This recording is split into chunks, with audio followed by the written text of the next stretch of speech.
Le soleil se levait tout doucement sur le pays du Burkina Faso. C'était un matin super beau. L'air était tout frais et les petits oiseaux chantaient de jolies chansons dans les arbres. Sur une route toute lisse et bien faite, plein de voitures noires roulaient vite sur l'autoroute. Au milieu de toutes ces voitures il y avait la voiture du président. Elle était solide, brillante et bien protégée. À l'intérieur, le président Ibrahim Traoré portait ses beaux habits du pays et lisait des papiers très importants. Il leva la tête et dit à son aide: on doit arriver à la grande ville dans 2 heures. Cette réunion, c'est sourd aider notre pays. Je ne dois pas arriver en retard. Oui, monsieur le président, dit son aide. Le chauffeur appuyait on ne peut plus sur la pédale pour aller plus vite. Tout allait bien. La route était libre, le voyage se passait bien, les gardes étaient assis bien droits, ils regardaient partout sur la route devant eux, ils faisaient attention et étaient prêts. Puis tout d'un coup, une petite personne sortit des buissons lignés avec courage au milieu de la route. « Eh, c'est quoi ça ?» cria l'un des gardes. Le chauffeur freina très fort. Les pneus firent du bruit, la voiture s'arrêta à quelques pas de l'enfant. La poussière monta dans l'air, tout le monde sortit vite.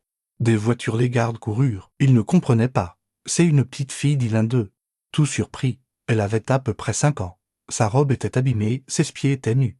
Ses cheveux pleins de poussière, messieurs. Ils étaient vifs, pleins de courage. Le chauffeur cria: « Va-t'en de là, c'est les voitures du président. Tu veux mourir ou quoi ?» Mais la petite fille ne bougea pas et dit d'une voix calme mais forte: « Je dois voir le président, c'est très important. » Les gardes se regardèrent-ils, ne comprenaient pas. L'un d'eux dit méchamment: « Petite, va-t'en, on n'a pas le temps. On doit arriver dans 2 heures. » Elle secoua la tête. « Vous ne passerez pas par ici, s'il vous plaît. » Le président, curieux et fâché, sortit de sa voiture. Il s'approcha de ce qui se passait, suivi de son aide. « Que se passe-t-il ici ?» demanda-t-il d'une voix grave. La petite fille montra du doigt vers lui. « C'est toi que je cherche ?» Le président Traoré. Le président Traoré ouvrit grand les yeux. « Moi, oui, dit-elle. Tu ne dois pas continuer ce voyage. Attends ici pendant 2 heures, silence. » Puis tout le monde se mit à rire. « Tu veux que le président de tout un pays attende 2 heures juste parce que tu l'as dit ?» se moqua un garde. Mais la fille ne ria. Elle répéta: « S'il vous plaît, attendez 2 heures. Si vous prenez cette route maintenant, vous ne reviendrez pas. » Le président fronça les sourcils. « Je respecte les enfants. Mais là tu vas trop loin. J'ai attendu des années pour ce moment. Cette réunion, ce n'est pas pour s'amuser. C'est pour le bien de notre pays. Je ne peux pas m'arrêter maintenant. » La petite fille le regarda dans les yeux et dit lentement: « Une chèvre ne court pas en plein jour sans raison, je ne suis pas folle. Je ne joue pas, il y a un danger sur cette route. Tu ne dois pas y aller. » Le président se détourna, fâché. « C'est n'importe quoi. » Mais alors qu'il retournait à sa voiture, la fille cria encore: « Je l'ai vu dans mon rêve. Un grand feu, des voitures qui brûlent, des gens qui criaient, et tu étais au milieu. Si tu pars maintenant, tu ne reviendras pas, s'il te plaît. » « Attends !» Les gardes voulaient l'écarter, mais quelque chose arrêta le président. Il se retourna et la regarda. Elle avait maintenant de larmes aux yeux. Ses petites mains tremblaient, mais elle restait tout comme une montagne. Le président haussa un gros soupir. Il revint vers elle et se baissa à sa hauteur. « Qui es-tu ?»« Je m'appelle », dit-elle tout bas. « Je n'ai ni papa ni maman, je dors sous l'arbre près du vieux. » Puis mais j'ai vu ce rêve et je devais arrêter. Le président Traoré la regarda bien dans ses yeux. Elle était sérieuse, elle avait peur. Mais elle ne mentait pas. Il se releva et se tourna vers ses gardes. « Annulez le voyage. On attend ici pendant 2 heures. » « Monsieur » demandèrent-ils tous. Très surpris. « J'ai dit tout qu'on attend » cria-t-il.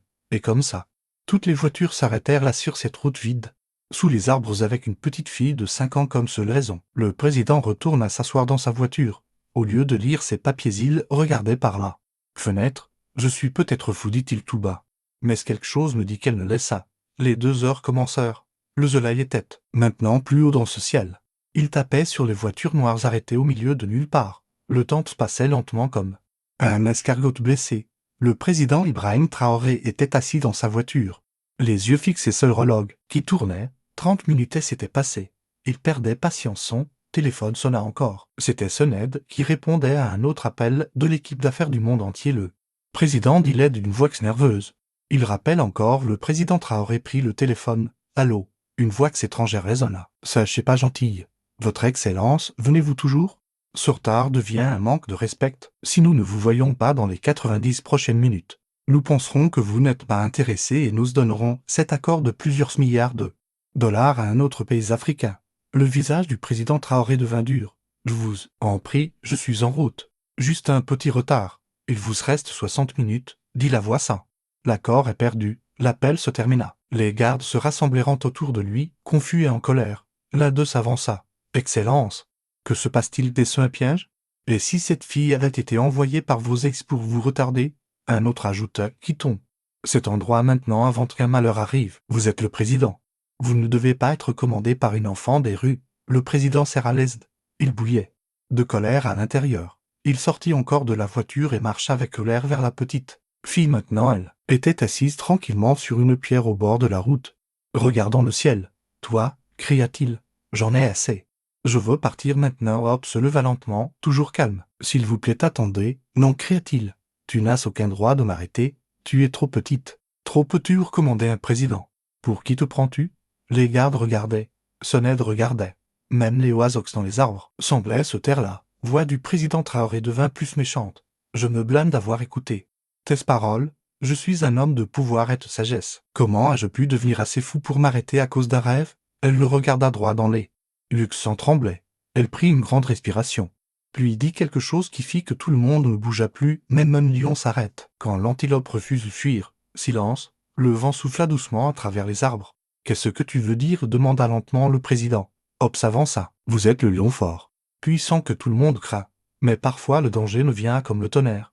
Il vient doucement comme une antilope qui ne court pas. Et quand le lion attaque, il tombe dans un piège. » Le cœur du président manqua un battement. Elle continua, sa voix douce mais qui fait mal. « Un grand homme qui refuse d'écouter un petit avertissement devient le plus grand cri du cimetière. » Un des gardes poussa un soupir. Un autre murmura. « Cette fille, ce n'est pas un infant ordinaire. » Président Traoré sentit un frisson lui remonter le dos. Il regarda autour de lui. Rien ne semblait anormal, mais quelque chose en lui se mit à trembler. Hop baissa les yeux vers ses pieds.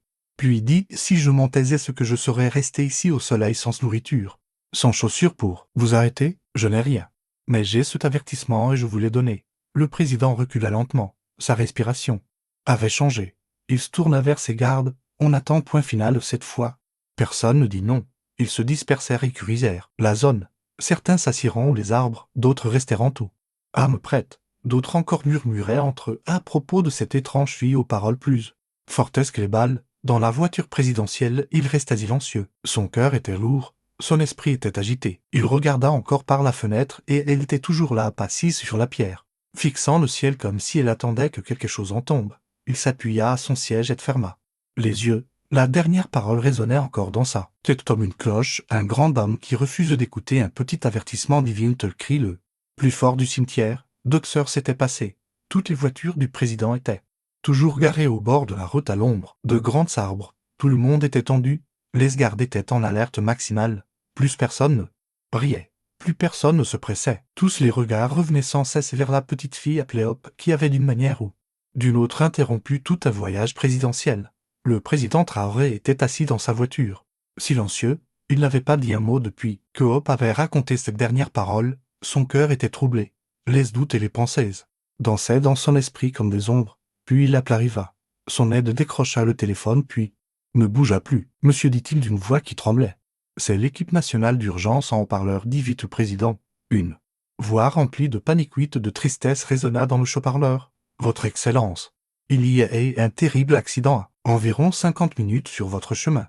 Toutes les voitures se figèrent. Dites-moi exactement qui s'est passé, ordonna le président.